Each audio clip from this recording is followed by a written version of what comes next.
What you are about to witness may very well be the most significant opportunity you have ever had to hear something nobody will ever tell you about Israel. Hold on to the seat of your pants because this one is powerful. All right, you guys, let's get into this. As you can see, I have a guest with me. And for those of you that know, you know. I'm just telling you right now, I have one of the most amazing honors and privileges of being with a heavy hitter from the state of Israel. He is a remarkable man, somebody that I have come to love and admire. I think one of my absolute favorite times of the week has to be on Tuesday. I think it's just a remarkable time because I get to watch some of the best analysis in the world about Israel and some of the things that are going on. I am with Dr. Gadi Taub. He is, in my opinion, a gift from the Lord to us. His voice is so incredibly important. And much of the things that he says, so much of his analysis is needed in a time like this. So I want to give you an opportunity that have not heard from Gadi or know who he is.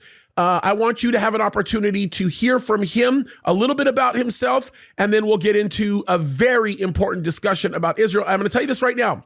If you have friends that have lots of questions about what's going on in Israel, specifically with the leadership in Israel, what's going on with the division in Israel, this is going to be the conversation you want to watch. I think it's an important one. So, Dr. Gadi Taub, tell everybody a little bit about yourself. I'm honored. I'm always blessed to have you here. It's a blessing.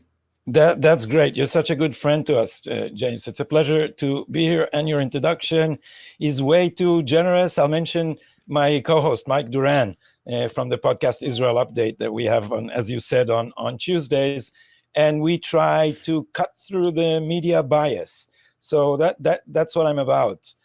For a long time in Israel, I'm Gadi Taub, as you said. My job is I'm a professor at the Fetterman School of Public Policy at the Hebrew University of Jerusalem, but I do a lot of podcasting. The leading, I'm happy to say, conservative podcast in Israel. I'll send you a link to the long interview I did with Benjamin Netanyahu about history and leaders and philosophy beyond politics, but we do a lot of politics. And now is a time that takes me away from all other things that I do. I also write fiction, nonfiction. I wrote a few TV dramas, but now politics is all-consuming in Israel. So I find myself getting up in the morning straight into the social media wars, info wars on social media. Yeah, and I have to tell you, my two absolute favorite all-time authors when it comes to a lot of the geopolitics in Israel happens to be Carolyn Glick and you. I think you guys, I love the work that you do. I love your geopolitical analysis. I love the grasp that you guys have on so much of what's happening in the immediate area. And I think you are an important voice placed on this earth by God in such an important time. I think oftentimes of Esther, where it's hard for me not to get emotional, but I think of Esther where she was told by a very important person in her life that you are here for such a time as this. And I really do believe that about you. I think you're here for such a time as this. And I think that God is using you to continue to lead his people through a very, very difficult circumstance. And what you do cannot be minimized. It's critically important because the most sophisticated weapon that Hamas has, that Iran has, that Hezbollah has, that the UN has for that matter, is the very media that you are using, the very conduit you are using. So it's important to have your voice here to speak about these things. I have a question. Can we start from just a very difficult situation? And that is the circumstance with the hostages, the recent circumstance with the hostages that were killed. I have some ideas as into why those specific hostages. Quite frankly, I actually believe that it was a propagandist move, especially with the American that was killed. I think that it was designed to get the attention of Americans, to cause Americans to put pressure on Netanyahu's government to make some changes, especially with Gallant and other people signaling the desire to want to come against him, I believe for purely political reasons. But can we talk about the significance of this? Is Bibi Netanyahu the reason why these hostages are dying? And that's a very, very important question to be asked. And if so, can you talk about that a little bit? Yeah, this is the cynical use of the hostages and now their deaths in as a weapon against Benjamin Netanyahu by the left in Israel is one of the most morally reprehensible things that we have seen, and we have seen many.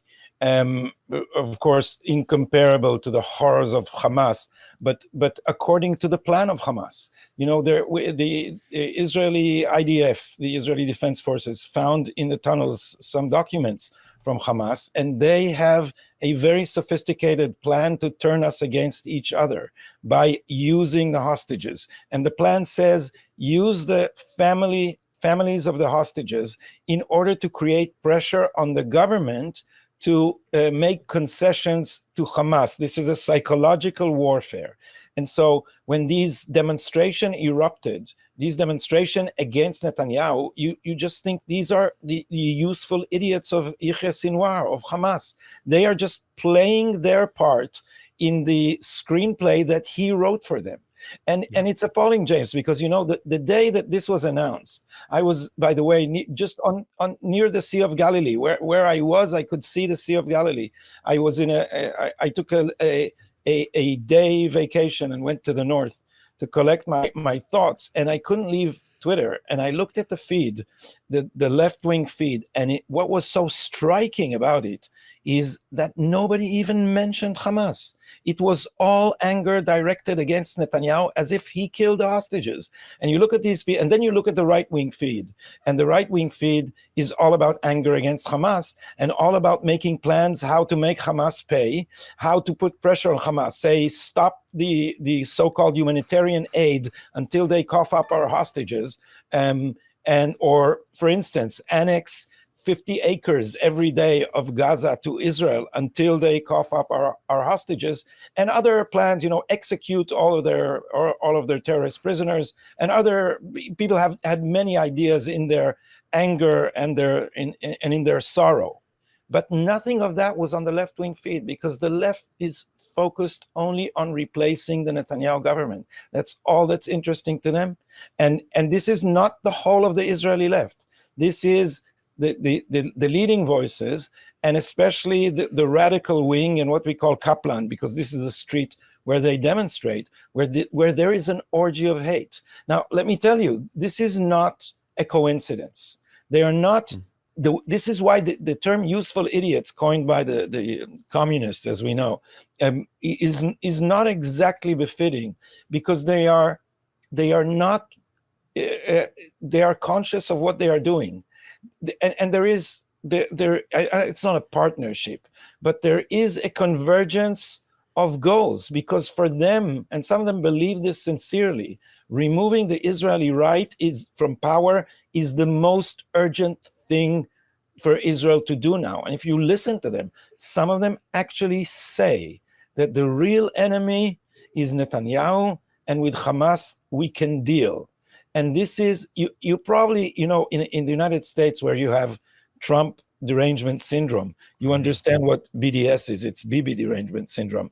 And these people have worked themselves into a wild, psychotic tantrum of hate against Netanyahu, which began with their idea that they refuse to confess to themselves that the Palestinians are rejecting our peace offers. So in order to preserve the fantasy that one day there will be peace, they need to blame us for the fact that there is no peace. And the scapegoat is Netanyahu.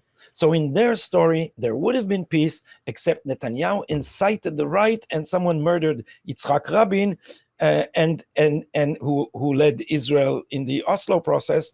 And this is, I don't know how the quote from the Bible is, but you would know in the James translation. But the Hebrew is Haratzachta vegam yarashta. Shall thou kill and also inherit? I think it's that's almost perfect. Yeah, that's right. Translation. That's right. So in the imagination of the left, it's Netanyahu killed the peace process. This is, of course, nonsense, because Netanyahu never incited against Rabin. When people tried to shout that the Rabin, who signed the peace accord, is a traitor, Netanyahu said, never say that. Don't say traitor. He's a political adversary. we are one people. He's not an enemy. So it's but this is an emotional need, because they can't face the fact that the Palestinians don't mean peace. And after October 7, as you know, this became, the denial of reality became all the more urgent, because how can you make peace with people who tie families together with barbed wire and then pour gasoline and burn them alive? I'm sorry to mention such horror to your listeners. We are facing unbelievable barbarity, and the left is in denial, because denying barbarity is their way to preserve their hope for peace. So what starts with a noble dream of peace ends up with awful hate, tearing us apart, turning us against each other when we need to be united against Hamas. So we are faced with a very dire situation in which Sinwar is able to manipulate us out of unity and into rifts that don't allow us to unite our forces against the danger we're facing.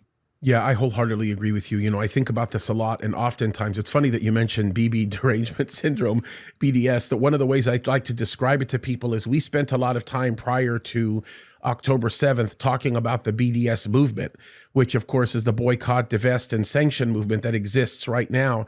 And the way I like to explain this to people is the same mentality that has created the BDS movement is the same mentality it actually has BB derangement syndrome. And it's because there's a mindset that's based primarily on deception. And I think it's worthwhile to read something that I oftentimes read to people. It's one quick phrase. It's from the Quran. It's in Arabic, and it simply says this. It says, وَمَكْرُوا وَمَكْرَ اللَّهُ وَاللَّهُ خَيْرَ الْمَكَرِينَ, which in the Quran means that it's referring to the Jews indirectly. The Jews deceived, so Allah himself deceives, because Allah is the chief of deceivers. So you have to keep in mind that when you start looking at the core of why groups like Hamas do what they do it bi-isma Allah. They do it in the name of their God that they believe has called them to remove the lives of every single Jew min bahr shahr. That's the phrase, from the river to the sea. And the goal is we will not be satisfied until they are all dead. That's always been the goal. It's always been the mindset. It's always been the approach. And they've been brainwashed to think this way. And that's why you cannot say by any stretch of the imagination that you can have a reasonable conversation with them, because it's like you say all the time, you know, having a conversation with them is like inviting a cannibal to dinner. It's not going to work. The problem is they're never going to have this viable conversation. And of course, Bibi is smart in his approach. His approach is actually a very wise approach. Now, it's difficult. Granted, it's not an easy one to say. Many people like to invoke the emotional argument, and they say, well, what if this was your child? You know, forgetting, by the way, that Bibi had a brother that was killed defending Israel. They don't think those things through. But the point behind it is Bibi himself said, I would withdraw myself from the position that I'm in as prime minister because I would not be competent enough to be able to make the decision that I need to be able to make in this particular context. And that's the bigger problem. What do you say? Because this gets very complicated. What do you say when people say, well, we are just murdering children left and right? This is Israel. They're the oppressors. We're seeing very popular voices lying like the devil, like Candace Owens and some of these other people. Tucker Carlson, one of the like, I've never seen more sophisticated anti-Semitism come out of a person's mouth than I have Tucker Carlson. And I'm surprised. I've loved Tucker before. I've always enjoyed watching him. I don't understand it. What do you do when people make those claims? Because clearly those are not true. And how do you combat the lies that are being communicated with respect to casualties and what's actually happening in Gaza? You know, my friend Dan Shiftan said that this is a test case of to whether a civilized nation can defeat barbarism, because barbarism has learned to use our values against us. So these people are putting children, babies, women, old men in harm's way. They had a lot of money. They built terror tunnels and not a single bomb shelter in the whole of the Gaza Strip. So they happily send their own people to die so that they can use these deaths in order to smear Israel as immoral. So the question is, can we fight in such an asymmetrical fight when they are using our values against us? And it works. And what I think we should do, James, is I think we should look inward and preserve our own moral compass. And remember, even according to international law, if a military target is protected by civilians, you are not ordered to not attack it. The deaths of the civilians are on the hands of the people who deliberately put them in harm's way. And remember, if we surrender to this tactic, what this will mean is that they have immunity in killing us. They can come to Israel and murder babies and take, an embryo out of his mother's stomach alive and kill it. They can do any act of barbarism, and then they scream bloody murder when the babies that they again put in harm's way are killed. They have moral license to do everything, and we are supposed to be tied by their immorality because we hold ourselves to higher standards. And we should remember where evil is and where good is, and what our cause is, and who is responsible for these deaths. And I don't care what some stupid Hollywood actor thinks about the war in Gaza. We should show the world that barbarism cannot use the West's immunity system against it. Because, what we're seeing in the Democratic Party, the progressives, the woke crowd is essentially, James, it's an autoimmune deficiency. It's a deficiency in our moral values that have turned against us. We are supposed to tolerate anti-Semites. We are supposed to protect anti-Semites from Islamophobia. Andy McCarthy, one of my favorite commentators at the National Review, he said once, Islamophobia is not a phobia. It is a term invented by the Muslim Brotherhood in order to discourage criticism of Sharia supremacy. You have anti-Semites like Ilhan Omar, and you can't criticize her because criticizing her is Islamophobia. And I'm sorry to say, many are cowards. Many of among the American Jewish community are cowards, because I cooperated with a guy named Igal Carmon. You should have him on your show.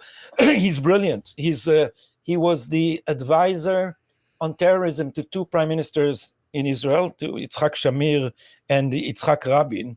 And then he created MEMRI, the Middle East Media Research Institute. Yeah, MEMRI is amazing. They're amazing. I love them. They just translate from Arabic. And the Arabic translations, by the way, are perfect. They're perfect good translations. Yeah. So you can listen to the original, but you know what the language gap is. Their slogan, by the way, is bridging the language gap. Just read what those people say. So Igal started to collect sermons of imams in North America, and he found that 95% of them are wildly anti-Semitic. Oh yeah. And he took this trove of knowledge, and he said, this will be a bombshell. People would everyone will talk about it. And no one was willing to touch it, including Jewish leaders. We're not willing to touch it because they are afraid to be labeled Islamophobes. So you're a spiritual leader. What is the role of a spiritual leader? Should a spiritual leader conceal danger from his flock in order to grandstand as self-righteous? That to me is that's abhorrent. So I wrote this story in my book, and then in a few other articles. But I think since we suffer from this autoimmune deficiency, instead of calling out anti-Semites, we are letting them violate our values so that we can create the false perception of righteousness, and that Yes. is the ultimate corruption of morality. Yeah, and this is a significant problem that we have. I think oftentimes this is a very much misunderstood issue, and I think it's important for everybody to understand this. I'll give you an example of this. First of all, let me just back up and simply say this. I think that every single pastor who stands behind a pulpit today, Christian pastor who stands behind a pulpit today that will not talk about what's happening in Israel is denying the responsibility given to them. It's a dereliction of their duty. I think that every single pastor should be speaking loud and clearly concerning the truth of what's going on, especially when you start thinking about the relationship of Jews to us as believers all over the world. If it was not for Jews, we would not have our Bibles. If it was not for Jews, we would not have the God that we worship. The God of Abraham, Isaac, and Jacob is the God that we worship and that we love, and these are his people. And I think this is a very important stipulation to clear. Jews have suffered immensely for the world, not just for us, for the world throughout the ages. We would not have the things that we have today if it wasn't for Jews. You wouldn't have your cell phone. You wouldn't have air conditioning. There's so many things. You wouldn't even be able to drive your car the way you enjoy it today if it was not for the Jewish people. So the understanding of owing them a debt to gratitude, and when it comes to the spiritual leadership aspect, the thing that you have to understand is if you are a real spiritual leader that believes in the Bible like I do, then you believe we have an enemy, and that enemy is spiritual. And that enemy understands that if he wants to destroy God's plan, the fastest way to destroy God's plan is to destroy God's people. And this is why anti-Semitism has become the apex of everything. Think about how blind people are. Like if you look about it, you look at Iran and what happened with Iran. This was not just a large missile attack. This was the largest missile attack in human history. We have never seen a missile attack by any nation against another nation as large scale as the one that Iran launched against Israel in April. Yet the number one message that came out of that is restrain yourself, Israel. I mean, tell me if that makes any kind of sense. The most effective way I can demonstrate it is by sharing this one point. I was asked by the state of Israel to go to a screening of the murders that took place on October the 7th. I didn't want to do it. I personally, I was reluctant to do it, but I did it because my very, very dear friend Gadi Taub wanted to come with me, and he just felt that it was an important part of his journey, especially as he's beginning to really involve himself in the media world. So we went over there, and I think what was the most devastating to me, the part that probably affected me the most, wasn't just the murders that I saw, because they were heinous and they were ugly. They were terrible. But it was something that I was privy to that nobody else in the room was privy to other than one other person. There was only one other person in the room that could speak Arabic and that could understand Arabic, and that was the Deputy Consul General of Israel, who was there. He's a wonderful man, by the way. Anyway, it's a whole different story there. Anyway, as I sat there, and mind you, this was around the same time that I interviewed this precious little girl who was from Kibbutz Be'eri.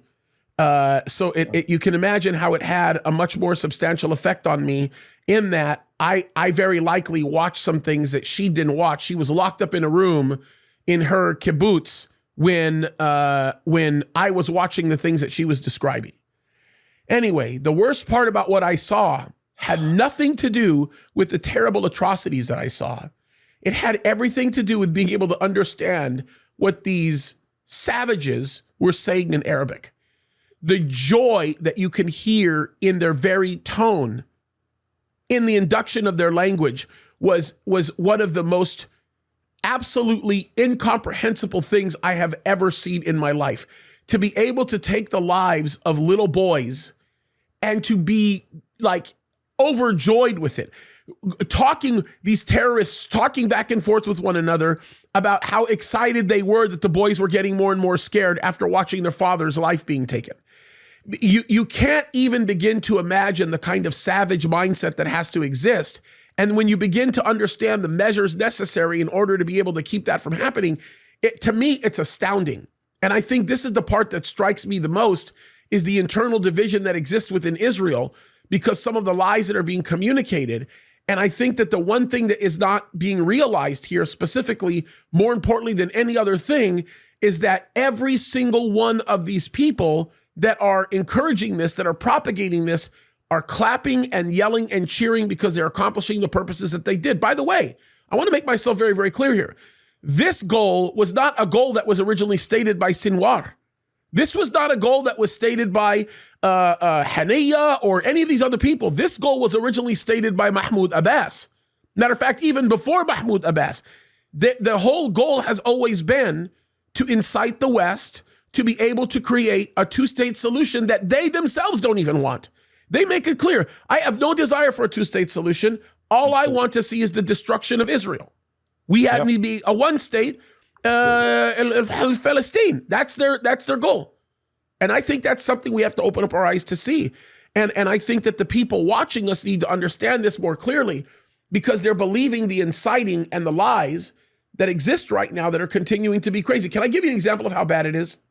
Yeah. There's a campus right now that just applied for a permit to demonstrate on October the 7th on behalf of Hamas. So they're not demonstrating on October 7th regarding the atrocities that took place on that day. They're demonstrating on behalf of Hamas. Now, the thing that is reprehensible about this particular demonstration, and it's one, and I don't even like to use the term demonstration because I don't think that it's exactly what it's intending to say. But the thing that's the most reprehensible about this is the organization that applied for the permit is the same organization that's funded by people like Soros on the campus. And the reason why the campus did not say, we're not going to fund this because this is inappropriate, we're not going to do this, we're not going to approve it, is because they know that an overwhelming amount of the funding that they receive on their college campus comes from the same guy that's funding this radical organization. And the goal is to see division settle in a way that destroys the people that are dividing, so that they themselves can come in and experience the very things that they want to experience. And this is the problem that we're having right now. And we need people to open up their eyes and see clearly what's going on. That's my greatest concern right now. But you see how far this moral corruption has gone, that the moral instincts of American students in American universities, they think they're working for a good cause, is to side with Hamas against Israel. That is how deranged the education in American universities has become. And this is a long time work of intellectuals, sons and daughters of the 1960s, and the I'd say hegemony of Edward Said in American universities, in which the West is always bad, the other is always good. And as Batya Unger-Sargon put it so vividly, they have basically replaced good and evil with strong and weak. And the weak cannot go wrong. So if Palestinians are murdering Israeli babies, it's the Israeli babies' fault, because the Israeli babies are white or are classified as white, and the Palestinians are people of color, and therefore they don't have agency. We took it away from there, so the agency is ours, so the fault is ours. So you're now blaming women that were raped by Palestinian animals, and you're saying that you're blaming the victim because the perpetrator has a halo of false morality around them just by virtue of being weak. And being weak doesn't make you right. And being the underdog doesn't make you good. And these people are, and the problem is that we are thinking of, they're using our values, but we are thinking about them in Western terms. So Israel didn't see it coming because our establishment is progressive and it doesn't take religion seriously. So they have been saying, and I'm quoting now the former head of the IDF intelligence, who in Israel is also the national director of intelligence. He's the former director of intelligence. And a month before the horrendous Hamas attack, he spoke on INSS. This is a think tank financed by or tied to the Democratic Party in America. So, of course, it's progressive. And he said, people are calling me hysterically, saying, what if Hamas attack us? And I tell them, relax. It will never happen. I don't even have to look at the intelligence, he says. So this is the chief of intelligence. He doesn't need to look at the intelligence because I know what their interests are. And their economic interest is to preserve prosperity, a minimal prosperity for their people. So it's not in their interest to attack. Now, you don't take into account that these are religious fanatics and they take their religion very, very seriously. Now, this is their brand of Islam is disgusting. It is all based on violence, on rape, on torture, and on wallowing in blood. You know, it's people said here, you know, the Nazis killed Jews with a cold distance. These people are just, you saw the videos. They're just, it's plastic, it's physical. They're enjoying the orgy of blood. So the religious teaching of their deranged imams has corrupted them so far that this has become, as you say, an exhilaration for them. And in the end, in American campuses, people look at that and say, oh, they're oppressed. That's resistance. That's justifiable. And you see someone like Judith Butler, the icon of feminism, who you know, for nobody needed any evidence for Me Too. So it's enough. The woman is always right, except when the woman is Jewish. And then even if she's raped to death, well, suddenly we need more evidence. We're not sure that this really happened. Let's see, because these people are oppressed. And Judith Butler said, this is armed resistance. Armed resistance is a term by which they legitimize this horror, because for them, Israel is a vestige of colonialism, and as usual in a lot of the West, it's a scapegoat. So they would clean their conscience of the guilt of Western colonialism by punishing us for their sins. This is what they're doing. Which Israel is the apex of, really the epitome of what it looks like to be freed from Western colonization, if you really think about it. Especially the reestablishment of the nation of Israel in 1948 was a function of decolonization as opposed to some form of stipulated colonization, especially when you consider the fact that the very first Palestinians that ever existed in Israel were actually Jews, because they were referred to by the Roman leader at the time, Palestina, which of course was the term that was associated with their ancient enemies, the Philistines. And so the term Palestinian carried over from that time, and the first Palestinians in Israel actually were Jews. But let's not forget about the 4,000-year history prior to that time. That's a whole other issue. But Gadi, this is the part that bothers me. This is not like the hijab school of Sharia law that we're seeing right now in the United States of America. This is the University of Maryland that's doing this. And they're allowing these organizations to come in, which of course, Students for Justice in Palestine, for example. Okay, fine. But you don't understand what that is. To me, that's the part that bothers me. And listen, at the expense of saying something controversial, which quite frankly, I don't care because I say it all the time. And people, especially people that are ignorant about Islam, they get very, very angry with me. I think words matter. And I personally don't use terms like Islamic extremism, because I don't think Islamic extremism fits in this phrase. I think it's Islamic fundamentalism. I think there's a big difference.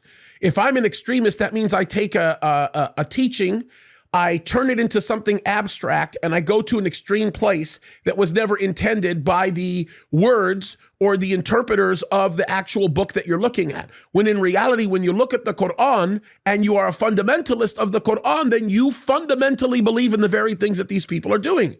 If you look at the charter of Hamas, the charter of Hamas even quotes passages from the Quran. And by the way, doesn't misquote it out of context. the context in which it uses is very correct. And the problem is when you have a holy book that refers to Jews as pests, think about that for a second. Let's just use the terms correctly, because here's my view on this. When I sit down with a college student that's brainwashed into thinking these things, I never use the term extremism with them. And the reason why I don't use it to them is because I need them to understand this isn't just some offshoot that negates the actions of the whole. This is the mindset of the average person because they're being brainwashed. And if you care about these children, then you're going to care about the lies that are being communicated to them. And you will understand that, like, hey, here's a great example. If I'm gay and I'm living the most morally reprehensible lifestyle that you can even imagine, forget gay. Let's just say you're doing crazy things with animals and let's just think of the worst thing that you could possibly do that all of society would look at and say that's bad. The gay community looks at it, says that's terrible. The straight community looks at it and says that's terrible. Everybody looks at it and says it's terrible. If you walk through the streets of Tel Aviv, you're not going to be messed with. Not only you're not going to be messed with, you're going to be celebrated for having your free voice, for doing what you're doing. You walk in the streets of Gaza for literally 1 minute, they're throwing you off the top of a building. Let's talk about something that isn't so, let's just talk about something mainstream. There's lots of gay people that live in Israel, okay? If you go to any Israeli, any Jewish person, they're going to say, so what? Live and let live. You can do whatever you want. You bring that into Gaza, or forget Gaza. Look, bring that into Bethlehem. Bring that into Ramla or Ramallah, and let's see how long you get away with that. It's not going to work. And I want these same people to think that through. And it just reminds me, because it's connected through the treatment of minorities to Bethlehem that you mentioned, is that Tucker Carlson had a whole tirade about how there used to be a Christian community in Bethlehem, and under Israel, that community disappeared.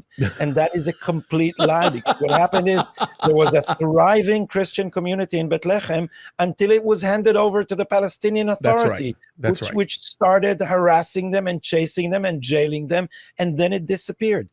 I remember, James, when I was a kid, my mom, she loved to renovate the house. So some wall was being broken and some other wall was being constructed every other week. And she started bringing the workers herself instead of using a contractor. And we used to go to Bet Sahu.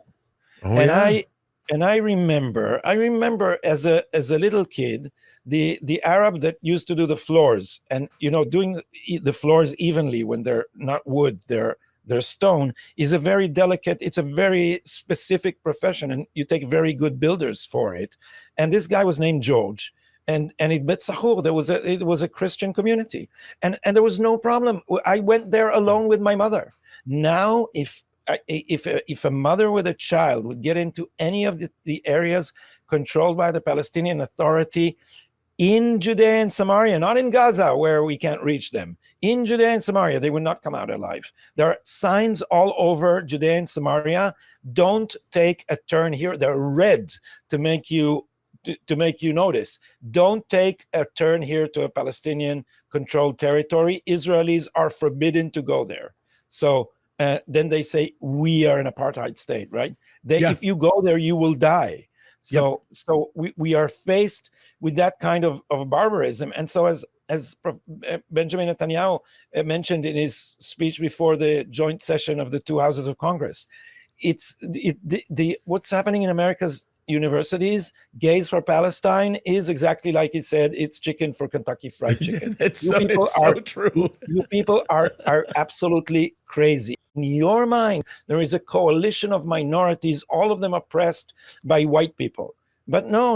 Western civilization has granted women equal rights and gays equal right and equal protection by the law. And right. When you extend, this is what I mean by autoimmune deficiency.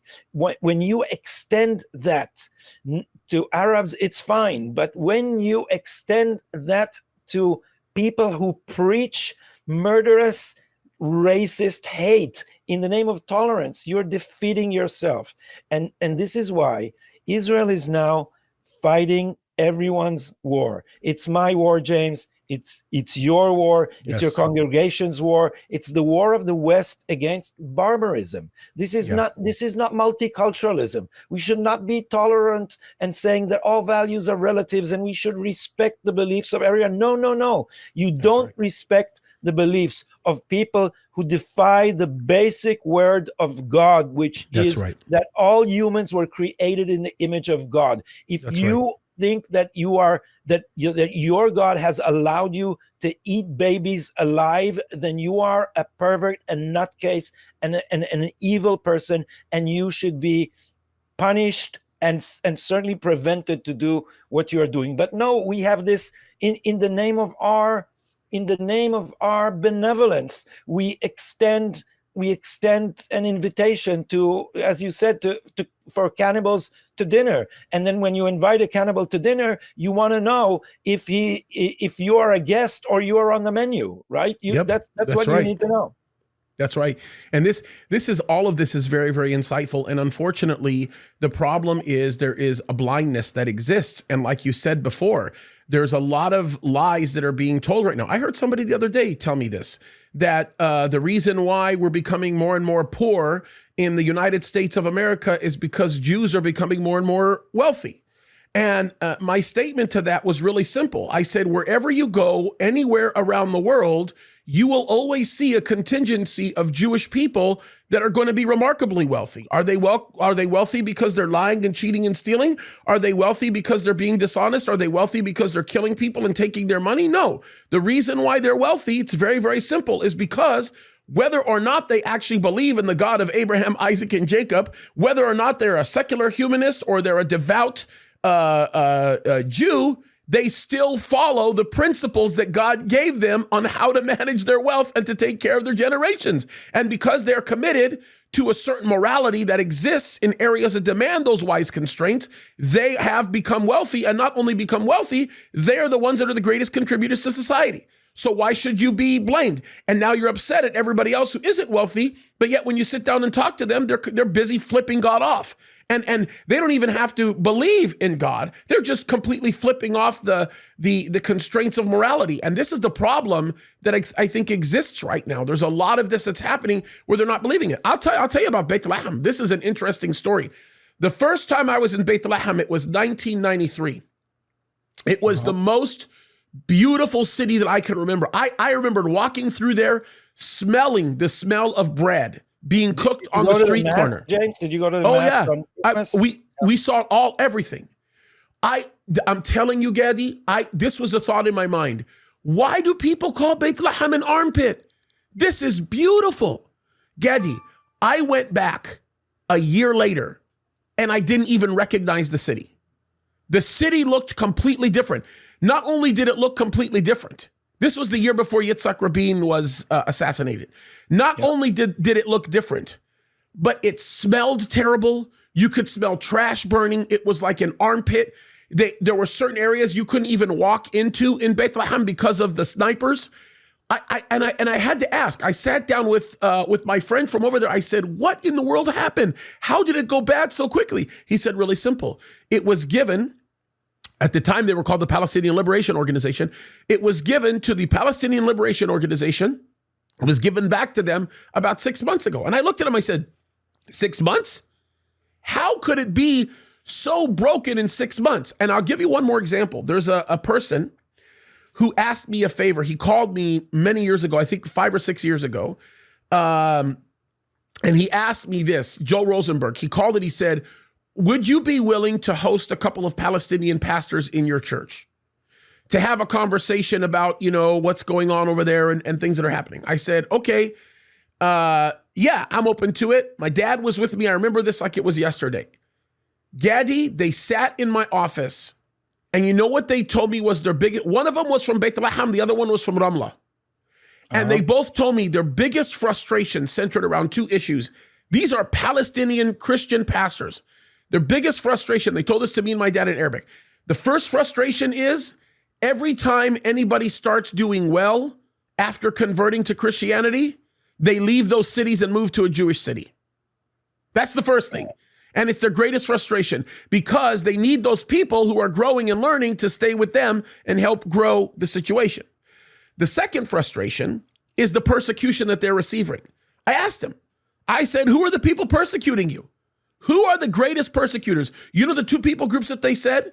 The first one is the one you would expect, Islam, right? The Palestinians living in the city who do not believe in the Bible. You know the second group of people that they said were the greatest persecutors?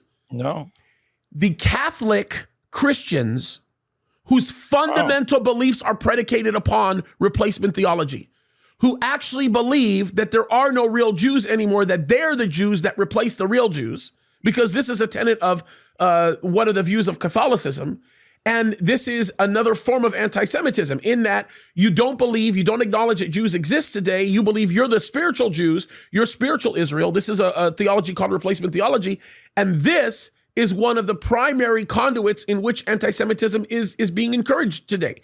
Those are the two most highly persecuted. They said they don't have a problem going through the checkpoints. It's a normal part of their life. They understand it. Matter of fact, one of the guy from Ramla said the checkpoints for them are comforting because it keeps bigger problems from coming into their city.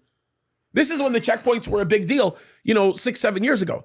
So, if you stop and really seek to examine the truth and learn the reality, you realize it's completely different from what's being communicated.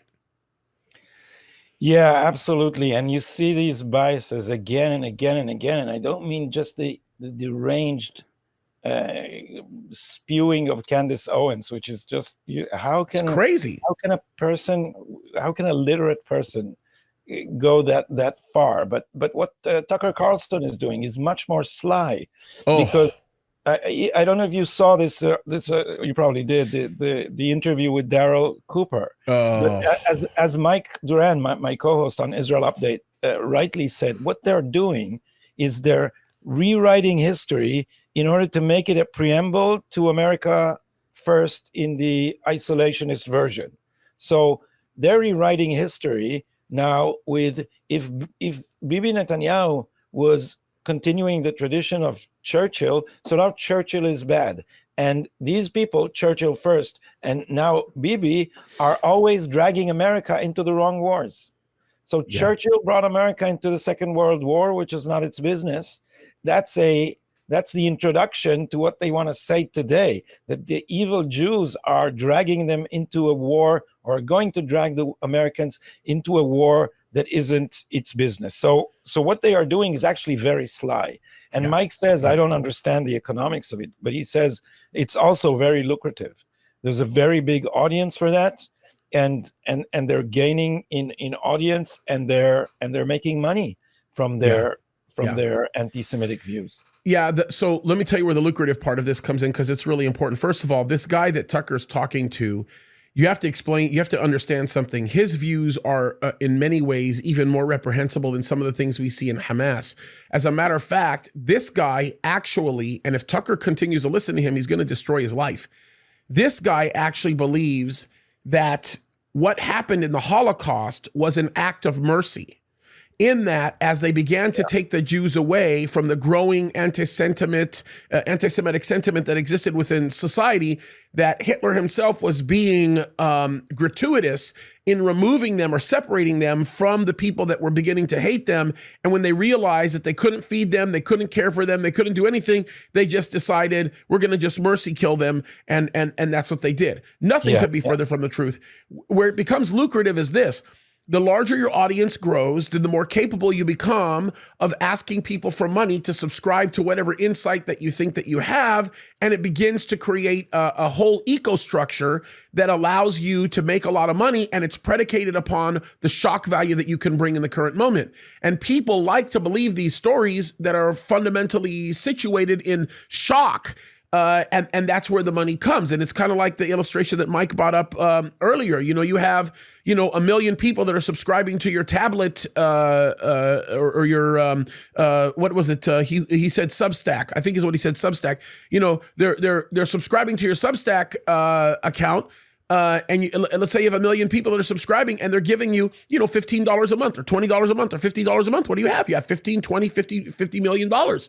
And that's a very lucrative. That's a very lucrative thing. You're walking away with, $500,000 or $500 million a month. I mean, a year, and that's the kind of money that these people are walking away with, and they're willing to lie in order to create the shock to bring in more people, and they're not willing to go down the more difficult route in actually selling the truth, even though telling the truth brings a greater consequence. Yeah, I'd like to add to all this. And the way that people end up, the people end up serving these terrible causes, they're duped into believing stuff, And to take it back to the question of the hostages, because a lot of people who are going to demonstrations believe that they are helping the hostages. Yes. Because the media tells them that Netanyahu is sabotaging the deal. We now know that this is not true, that Hamas is not willing to cut any deal, but people are duped into these mass demonstrations. And I think what happened now is a turning point, because for the whole of the war, very sly, very savvy leftist manipulators have been using the hostage issue in order to bash our own government, never Hamas, our own government. But now, after the execution of 6 hostages, and what I told you about the eruption of left-wing feed against Netanyahu, and then the demonstration, and then it became too vivid, I think, for people not to see. Because here's a small indication. I made a 1-minute video in which I said, if your reaction to the execution of 6 hostages is calling on your own government to make concessions, then you are teaching Yahya Sinwar that killing hostages is the way to extract concession from our government. And this, Israel is a small country. We are 10 million people. But that video reached just on Facebook over 100,000 views. And this has never happened to any of my political videos. So it reached beyond the audience of the people who already agree with me. 100,000 people in a country of 10 million is like, how much is it? Beautiful. Percent. It's a huge number. Yeah, it's a massive percent. And that means that people are realizing that they are acting. It's one of those issues. Someone Leah Leibowitz, the journalist from Tablet, who also writes in Hebrew, said it's exactly like BLM. If you speak in the name of a good cause, you make people. It's very hard to object to you, even if you are harming that cause. Because when you shout, "Bring back the hostages," who is going to object? Does anyone not want the hostages brought back? But your shouting it is harming the cause. Because the louder you shout it, the more you convince Yahya Sinwar that they are an asset he should hold to. So while you think that you are helping the hostages, you're doing the opposite. And now I think it was just too vivid. And many more Israelis are beginning to understand that they are being manipulated by people who don't care about the hostages, by people who care about using the hostages cynically in order to topple the elected government of the state of Israel. Yeah, and I agree. And I want to preface what I'm about to say, because what I'm about to say is going to anger a lot of people, and that's okay. They should be angry if that's what it's going to take to get the truth out. But let me make myself very, very clear. And I want to preface this by simply saying this. Let's just take Hirsch's parents for just a moment. I'm going to speak to an American. Okay, I'm going to speak to Americans, American citizens. Hirsch's parents did what any parent, I would expect any parent to do. They were advocating for their son. They went out of their way to talk to anybody that would listen to them, saying, "Bring our son back, bring our son back, bring our son back." And I admire them. And I would, if I were them, I would never do anything differently. If it was my precious son that was taken away from me, I would do anything in my power to bring that child back. And make no mistake, I would do that. I fault the leaders of the United States government for allowing them to do what they did. I fault the leaders of the DNC. I fault the leaders of the RNC. I think that if they were even beginning to think with a remotely strategic mind, they would forbid those parents from making a national scene out of their son becoming a hostage. My belief is this. This is going to sound terrible, but my belief is this. My belief is that Hirsch specifically was targeted and murdered by Sinwar for one reason and one reason only, because he sensed American weakness in the American foreign policy. He saw that Joe Biden was weak and Joe Biden would not do the things that he threatened to do, and that Joe Biden didn't even mean what he said. And let me take this a step further, because this is where it really becomes difficult for people to understand or to swallow.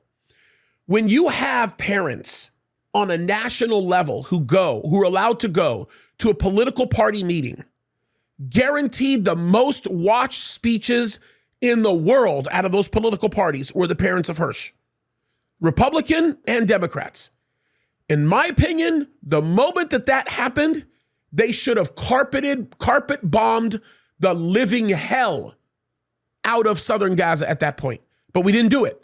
And I'm not trying to be unreasonable because there are still hostages that are there. And I don't want to be the type of person that says just kill them all and kill everybody.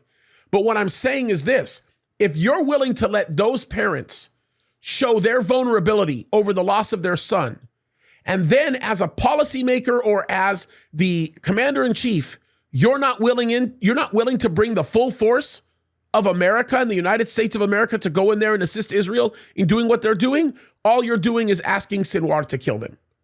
And my guess is Sinwar probably would not have killed him if the kind of attention had not been brought upon them. And I'll take it one step further because you remember this. You remember when they went into Khan Yunis. You remember when they went into Rafah.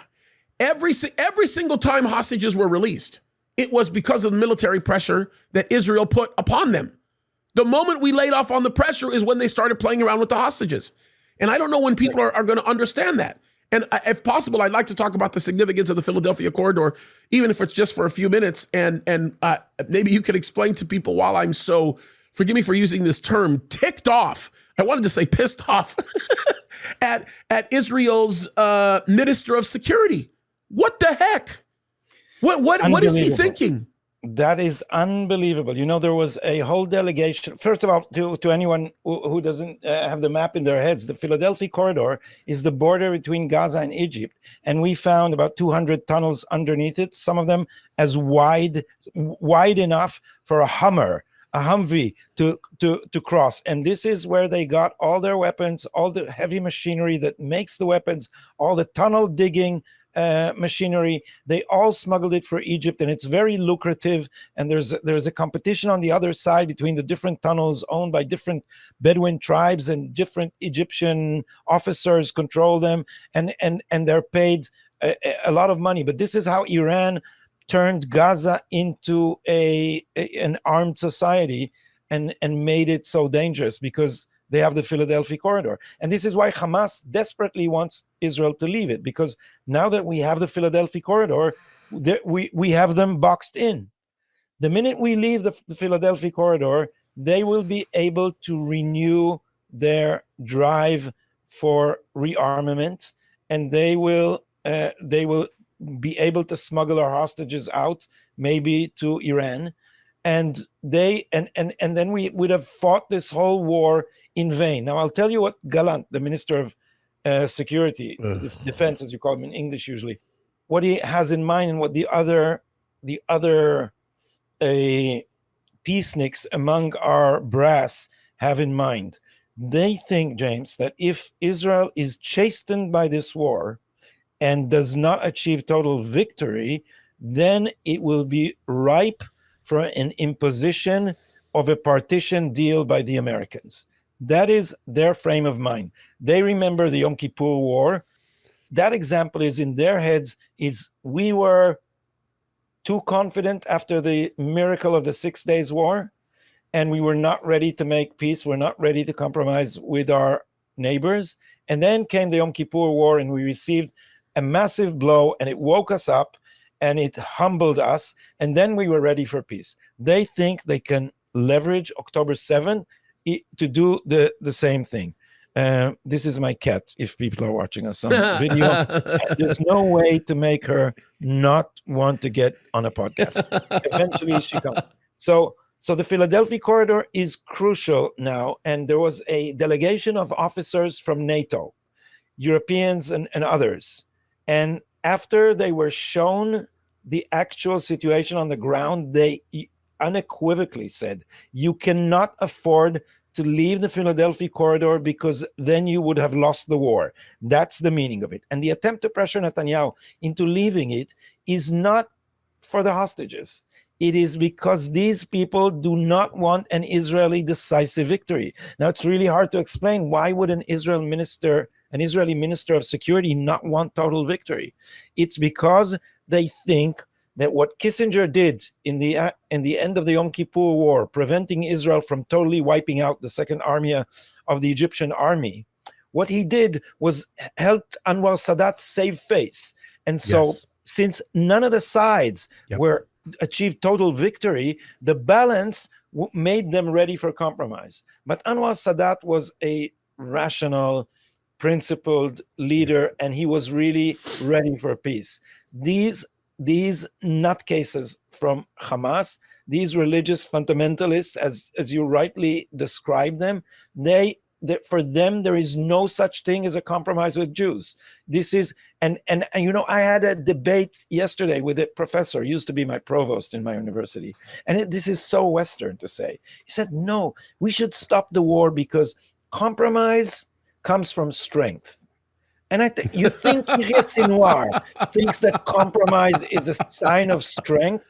You think that surrendering in a war in the Middle East will teach our enemies that we are strong and can afford to be generous? They will understand that you are weak.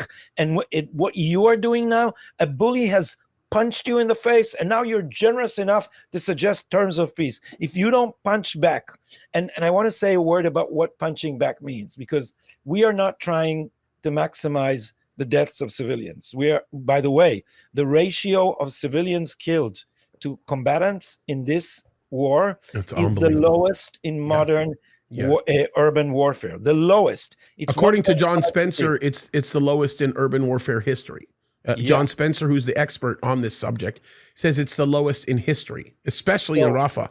In Rafah, the stats were way lower than even the rest of the war. It's one of the most densely populated areas in the world. So we are definitely not trying to retaliate by killing a lot of Palestinians, but we are destroying a lot of infrastructure and buildings. But in their theology, death does not count. Everyone who dies is a martyr, and should be happy about it. And destroying buildings, aid money will come in, and there would be plenty of employment for people to work in construction. The only religious justification for halting your crusade of, it's not right to say crusade about jihad, to your campaign of jihad is if you lose territory. And this is why I've been saying repeatedly, at the end of this war, if we want to deter Hamas, Israel should annex the north part of the Gaza Strip. This war should end with total and complete defeat of Hamas and with loss of territory. If this will end when Yahya Sinwar can emerge from a tunnel and signal the V for victory, he will be Salah ad-Din for 10 centuries to come.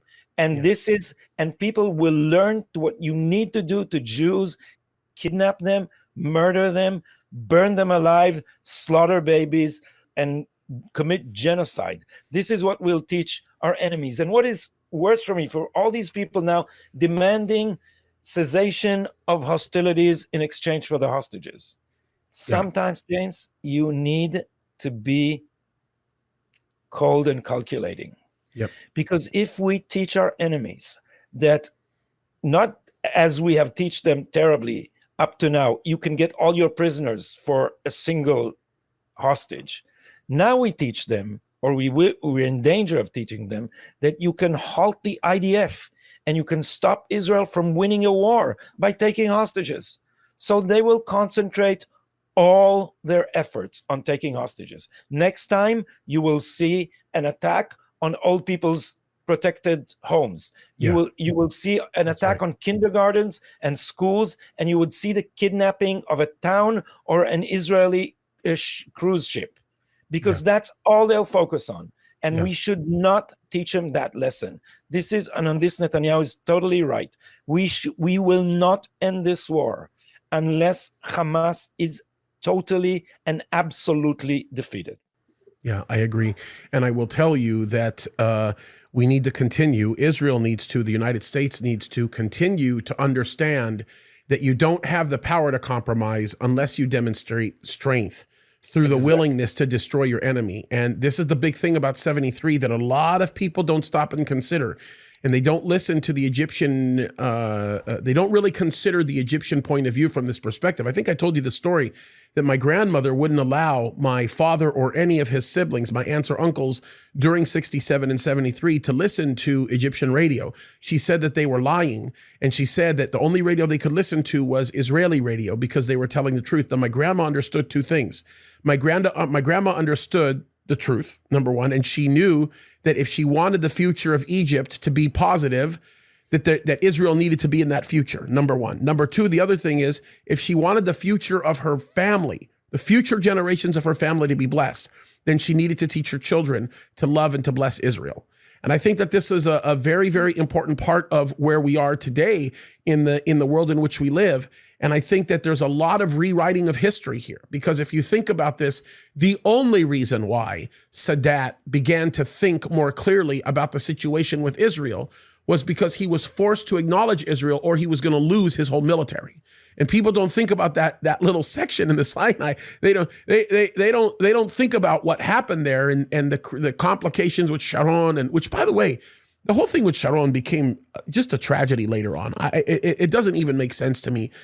Even his view on the Philadelphia corridor, how that changed. I'll never understand how he could go from a position of strength, wanting to be preemptive and as aggressive as he was in 73, to now going to a place of not one rocket is fired, we can go back in. It's like, what in the world happened to him? I don't understand that. But the point behind it is, we've learned the lesson. History has taught us the lesson. And I think that we are in a place where we have to really hunker down and understand this. Gadi, let me ask you a question as we close off. And I've told you this before. This is not the first time that you've been with me, and it certainly won't be the last, because you are such a valuable asset. And I just love talking to you.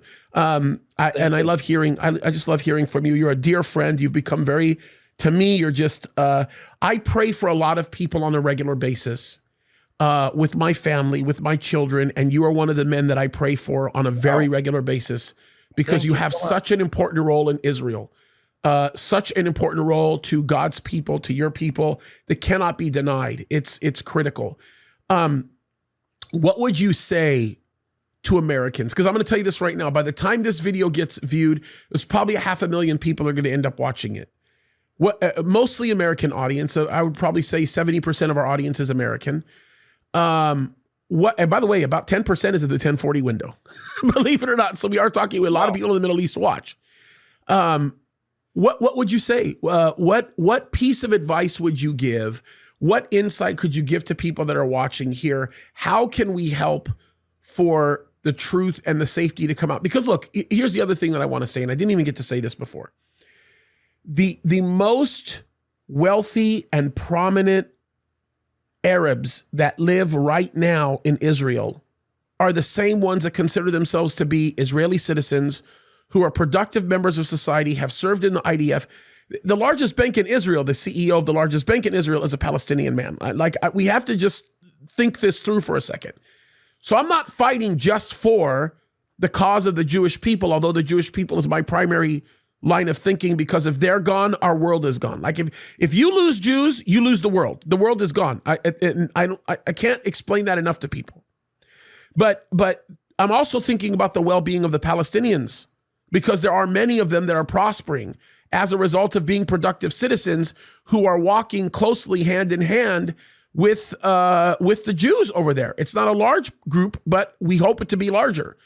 There are certain villages, some of the most wealthy villages in Israel right now are Arab villages that consider themselves to be productive members of Israeli society. What would you say? What would you say to those of us? How can we contribute? How can we help? What can we do to jump into this fight? Because as Ido said, when he was here and I was interviewing him, one of the things that he said is, you have to understand, this is not a problem that's just for us. They're coming for America.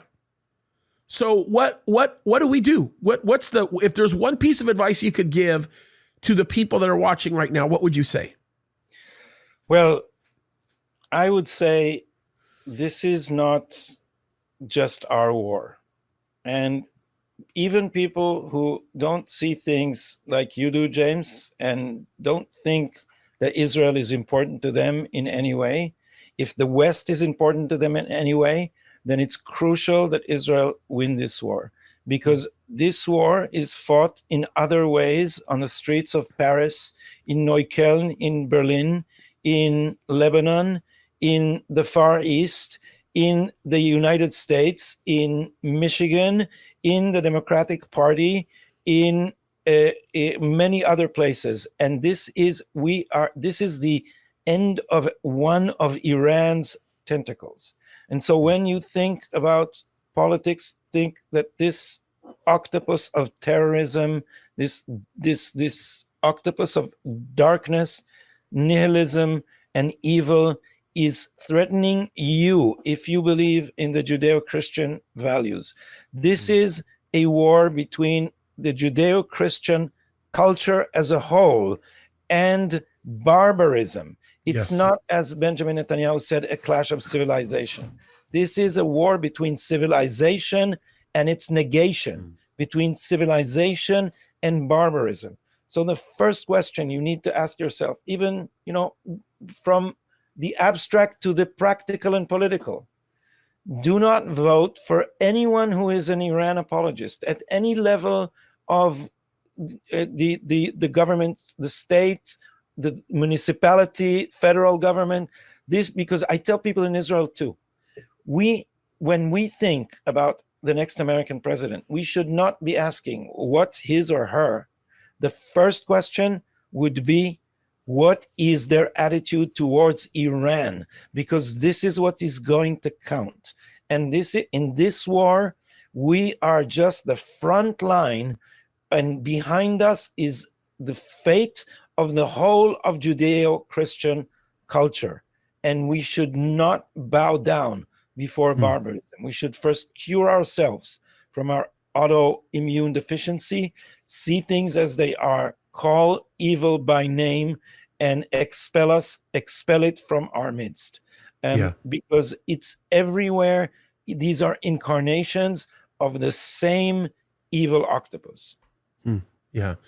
Amen. And I want to encourage everybody to do this. I want to encourage everybody to pray for Gadi and pray for the people of Israel. Every night, this is my prayer. I pray with my children. I have 3 children, Gadi. I have a 6-year-old, a 3-year-old, and a 22-month-old. All very special. Yeah. And all, by the way, adopted. They're very special children. We love them so much from the bottom of our hearts. And I always call my sister, my younger sister, and we pray with my younger brother every single night. And as a family, their very last prayer, at the end of the whole prayer, we pray for lots of people. You're one of the people we pray for. We pray for lots of people. At the very end of the prayer, we say, Lord, bless the state of Israel and bring peace to Jerusalem. And it's such a very, very important aspect of what we seek God for, because we know not only are we told in the Bible to do it, but our world goes haywire if Israel does. And the one word of encouragement that I would give you comes from the book of Jeremiah and, of course, Amos. Jeremiah is one of my favorite passages. He says this in Jeremiah. He says, you look at the sun and the moon and the stars. This is what God says. He says, as long as those ordinances exist, so will my people Israel.